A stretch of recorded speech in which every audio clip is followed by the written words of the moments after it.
नमस्कार, मैं हूं शालिनी और आप देख रहे हैं ईश्वर इंडिया न्यूज। आइए बढ़ते हैं आज की बड़ी खबर की ओर।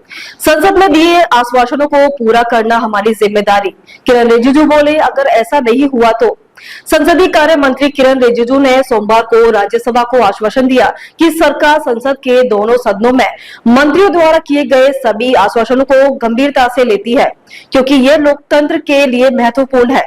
राज्यसभा में सवालों का जवाब देते हुए रिजिजू ने कहा कि हम संसदीय लोकतंत्र का महत्व समझते हैं। ये अत्यंत महत्वपूर्ण है कि आश्वासन पूरा किया जाए। यदि आश्वासन पूरे नहीं किए गए तो यह संसदीय लोकतंत्र पर एक धब्बा होगा। आश्वासन को पूरा करने में ढिलाई नहीं। रिजिजू ने कहा कि संसद का नियम है कि सरकार द्वारा दिए गए आश्वासनों को 3 महीने में पूरा किया जाना चाहिए। हम संसद में सरकार द्वारा दिए गए सभी आश्वासनों को गंभीरता से लेते हैं। संसद में दिए गए आश्वासनों को पूरा करने में कोई ढिलाई नहीं होनी चाहिए। यही हमारी जिम्मेदारी है। रिजिजू ने कहा कि उन्होंने हाल ही में सरकार के सभी मंत्रियों को पत्र लिखकर यह सुनिश्चित करने को कहा है कि आश्वासन समयबद्ध तरीके से पूरे हो।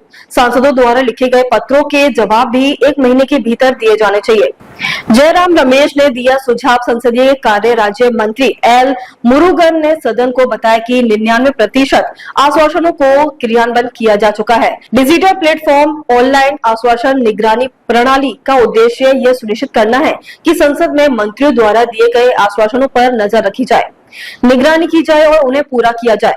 ये प्रणाली सभी हितधारकों को लंबित आश्वासनों पर कार्रवाई करने के लिए समय पर अलर्ट भेजती है, जिससे समय सीमा का पालन सुनिश्चित होता है।